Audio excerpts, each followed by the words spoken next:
करते हैं, जो रीति रिवाज वो अपनाते हैं, जो सिस्टम वो अपनाते हैं। नहीं तो आप अभी आत्मा में नहीं। इसका मतलब ये नहीं कि अगर आप इनको फॉलो करेंगे आप यीशु मसीह आपको त्याग देगा, वो आपको त्यागेगा नहीं।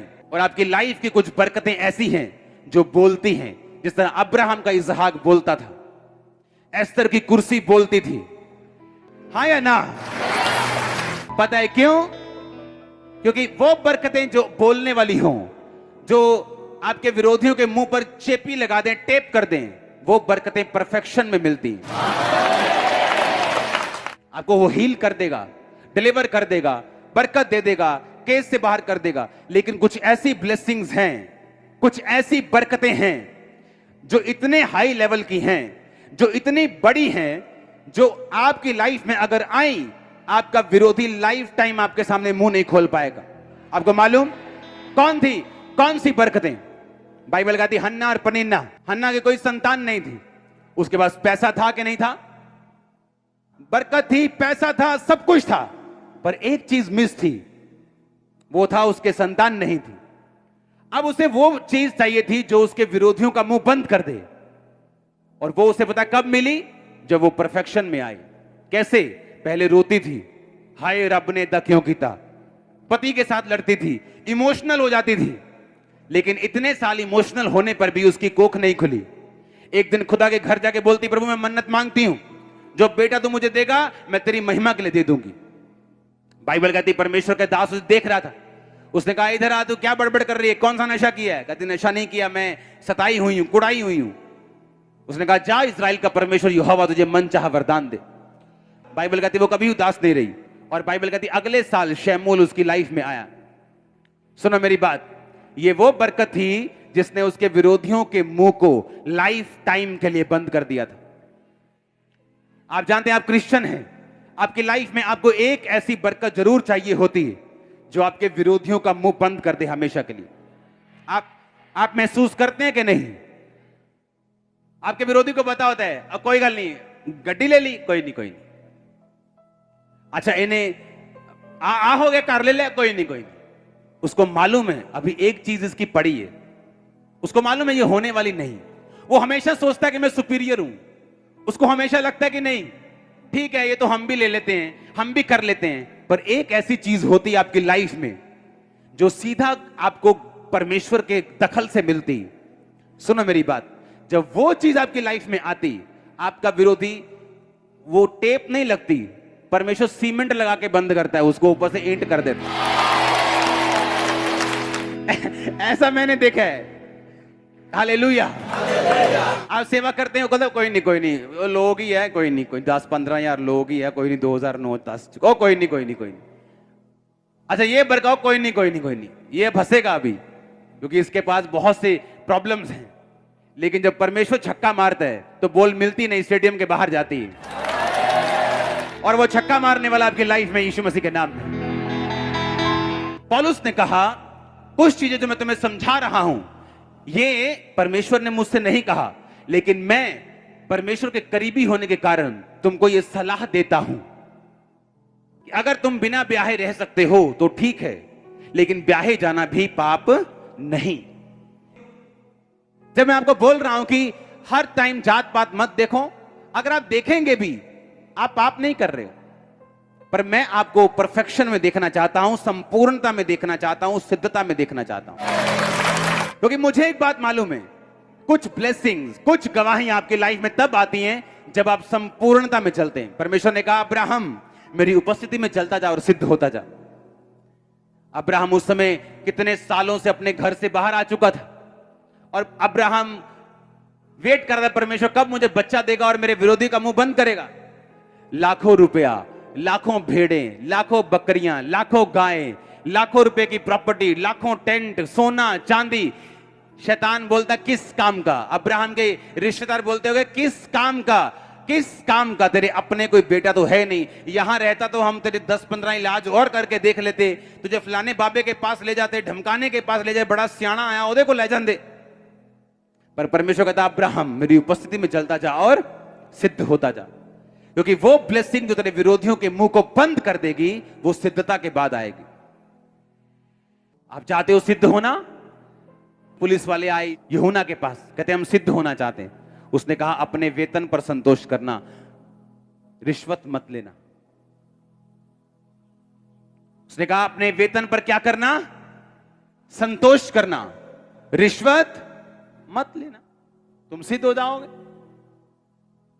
एक बंदा आया, उसने कहा मैं सब आज्ञाओं को मानता हूं, माता पिता का आदर, ये वो सब। यीशु मसीह ने कहा तू पैसों से बहुत प्यार करता है, जा अपना पैसा दे दे खुदाबंद के कामों के लिए, जा बांट दे उसको। यीशु मसीह ने कहा अगर तू सिद्ध होना चाहता है, मैंने ये नहीं कहा अगर तू स्वर्ग जाना चाहता है, तू स्वर्ग तो जा ही रहा है इससे, पर अगर तू सिद्ध होना चाहता है, क्योंकि जो सिद्धता की ब्लेसिंग्स हैं वो नॉर्मल ब्लेसिंग्स नहीं है। लोग आपको कॉपी भी कर लेंगे ना सेम, तो भी उस जगह नहीं पहुंच पाएंगे, क्योंकि वो परफेक्शन के बाद आपकी लाइफ में आती है। कितने मेरी बात को समझ रहे हैं? परफेक्शन क्या है? हर रोज अपनी रोज की जिंदगी में आपको चुगली करने का मौका मिला, आपने नहीं की। आपको मारने का मौका मिला, आपने नहीं मारा। किसी का नुकसान करने का मौका मिला, आपने नहीं किया। चोरी करने का मौका मिला, आपने नहीं की। आज लोग तब तक चोर नहीं हैं जब तक उनको पैसे के ऊपर रखा ना जाए, और तब तक व्यभिचारी नहीं है जब तक कोई लड़की या लड़का मिल नहीं जाता। तो ये तो व्यभिचार नहीं, ये तो पवित्रता ही नहीं, ये तो एक इत्तेफाक है कि आपको कोई मिला ही नहीं पाप करने के लिए। लेकिन जब आपको सब तरफ से आपके दरवाजे पाप के रास्ते ओपन हो और फिर भी आप उन्हें बंद रखें, इसका मतलब आप सिद्धता की ओर चल पड़े। और याद रखो, मुझे इच्छा थी शुरू से कि क्या करना चाहिए। आप इमेजिन करो, बपतिस्मा लेने के बाद मेरे पास एक गाड़ी होती थी इंडिका, उस समय की बेस्ट गाड़ियों में वो तब गाड़ी होती थी, और मैं अपने पास्टर को पीछे बिठा के गाड़ी में लेके जाता था। बैप्टिज्म लेने के बाद की बात कर रहा हूं, और गाने चल रहे होते थे, हिंदी गाने, देवदास फलाना टम, मेरी गाड़ी में मैं उन्हें सुनता था। एक दिन मैं अपने पास्टर के पास बैठा, मैंने कहा यार मुझे एक बात बताओ, यार जो बेनी हिन है वो गाने सुनता होगा, हिंदी गाने या इंग्लिश गाने? कहते नहीं यार, लगता था नहीं। मैं कहा फिर हम क्यों सुन रहे हैं? हम भी तो बढ़ना चाहते हैं ना मसीह में, अगर ये रुकावट तो हमें इसे छोड़ देना चाहिए। उसने कहा हाँ छोड़ दो। मैंने कहा ठीक है, छोड़ दिए। इस तरह से रोज रोज देखना क्या चीज है, कौन सी चीज है जो मुझे छोड़नी चाहिए। ये वाली चीज मुझे छोड़नी चाहिए, अच्छा ये वाली चीज मुझे नहीं करनी चाहिए, रोज आज तक अभी भी। क्योंकि हमें परफेक्ट जाना है। हम बरकतें तो ले चुके हैं, आशीषें ले चुके, स्वर्ग जा रहे हैं, लेकिन कुछ परफेक्ट होने के बाद जो ब्लेसिंग्स हैं उनका ना कोई तोड़ है, उनके खिलाफ कोई विरोधी मुंह भी नहीं खोल सकता। वो ऐसी हैं, अगर एक बार आ गई तो बल्ले बल्ले लाइफ टाइम। वो छोटे से छोटा क्यों ना हो, अगर वो भी इन चीजों को फॉलो करेगा, छोटा नहीं रहेगा। यीशु मसीह ने कहा है, उसने कहा मैंने तुच्छ को चुना बड़ों को शर्मिंदा करने के लिए, क्योंकि मैं उस तुच्छ को इतना बड़ा कर दूंगा कि बड़ा उसके सामने छोटा लगेगा। उसने लिखा ऐसे। यीशु मसीह ने सवाल दिया, उसने कहा तुम बताओ मैंने क्यों यहूदियों को चुना? पता है क्यों चुना? किसी ने कभी दिमाग में सोचा है कभी कि परमेश्वर ने यहूदी लोगों को क्यों चुना था अपना आप प्रकट करने के लिए? क्योंकि यहूदी कौम सबसे छोटी थी गिनती में। उसने कहा मैं बड़ी कौम के ऊपर अपने आप को प्रकट नहीं करूंगा कि ये लोग ये कहें कि हम बहुत बड़े थे, तो यहोवा ने हम पर दया की और हमें चुन लिया और हमने पूरी दुनिया पे राज किया। परमेश्वर ने कहा मैं यहूदियों को चुनूंगा जो सबसे छोटे थे, और मैं उन्हें सबसे बड़ा करूंगा और बड़ा राज दूंगा, ताकि वो जान जाए कि हम छोटे थे और खुदावंद ने हमें बड़ों से बड़ा किया। आप बड़े होने वाले हैं, आपके बच्चे बड़ी पोजीशन पर बैठने वाले हैं। मैंने कहा बड़े होने वाले हैं, मैंने कहा आपके बच्चे बड़ी पोजीशन के ऊपर बैठने वाले। अगर आमीन ऊंचे, आपको मान होना चाहिए, परमेश्वर प्राउड होना चाहिए खुदाबंद के ऊपर। हालेलुया। वो आपको इन रिलीजियस एक्टिविटीज में फंसाना नहीं चाहता, वो आपको धर्म के चक्करों में फंसाना नहीं चाहता, वो आपको फ्री करना चाहता है। जहां कहीं उसका आत्मा वहां आजादी है, उसने कहा हालेलुया। ऊंची आवाज में बोलो हालेलुया। अपने पड़ोसी को बोलो, बोलो सिद्ध हो जा, क्योंकि तेरा पिता, तेरा स्वर्गीय बाप भी सिद्ध है।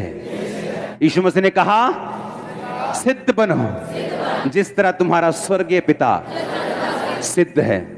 तारीफ करो जोर से। अगर आपको इतिहास मालूम हो तो जिस दिन बारिश होती है उस दिन सबसे बड़े मिरेकल्स होते हैं। अब आज लोगों को यकीन हो जाना चाहिए, बारिश हो चाहे ना हो चर्च लगेगी। आज यकीन हो जाना चाहिए। तारीफ करो जोर से। तैयार हो सिद्ध होने के लिए? अगर आप इस चर्च के जेन्युइन मेंबर हैं तो आपकी लाइफ का ये मकसद होना चाहिए, सिद्ध होना। आप एक दिन में नहीं हो जाओगे, एक साल 2 साल में नहीं हो जाओगे। आपको रोज काम करना पड़ेगा, रोज, एवरीडे अपने आप को जांचना होगा, अपनी कमी के खिलाफ लड़ना होगा, उसके लिए प्रेयर करनी होगी, उसको छोड़ना होगा। अपनी कमी को छोड़ने का सबसे इफेक्टिव तरीका क्या है? उस पर फाइन रखो, फाइन रखो। अगर आपने कहा खुदाबंद मैं 10 मिनट से ज्यादा फोन यूज नहीं करूंगा रोज, अगर आपने 12 मिनट किए, फाइन रखो। मैं 1000 रुपए फाइन करूंगा अगर मैं 12 मिनट यूज करूंगा। आप 2-4 बार फाइन भरोगे ना, आपकी आदत छूट जाएगी। अफ्रीका में बहुत ये आम था कि पास्टर्स व्यभिचार में, पैसों में गिरते थे। आज जो सबसे बड़ी दुनिया की चर्च है, पॉल योंगिचो की रिटर्न है, लेकिन जो ओरिजिनल में है वो नाइजीरिया में है। उस पास्टर ने कहा, परमेश्वर जो मैं देख रहा हूं अपने आसपास, इन प्रॉफिट्स को, इन लोगों को, एक तरफ सोना और दूसरी तरफ प्रोफेटिक देना, कहता परमेश्वर अगर मैं लाइफ में कभी भी व्यभिचार करूं तो मुझे उसी दिन कोड होना चाहिए। वो प्रार्थना करता था ऐसे। और आज वो स्टेडियम बना रहा है जो दुनिया का सबसे बड़ा स्टेडियम है, 3000 करोड़ का। मैंने कहा आप बेवकूफ बनाकर थोड़ा बहुत कर सकते हैं, लेकिन ना तो वो लंबा होगा ना बहुत ज्यादा होगा। अपनी कमियों के ऊपर फाइन रखो, देखना वो छूट जाएंगी दिनों में। और जब वो छूटेंगी ना, और जो फिर रस आएगा, जो फिर वो बहेगा ना, जो जीवन जल है, आपको मालूम होगा हाँ कुछ फर्क हो रहा है। आपकी लाइफ की कुछ बरकतें ऐसी हैं जो आपकी प्रेयर से हल नहीं होती, आपके उस कमी को, पाप को छोड़ने से हल हो जाती। अपने हाथों को उठाओ, सब जन खड़े हो जाओ। थैंक यू जीसस बोलो, ऊंची आवाज में बोलो, अपने हाथों को हिला के बोलो। हमारे YouTube चैनल को सब्सक्राइब करें ताकि आप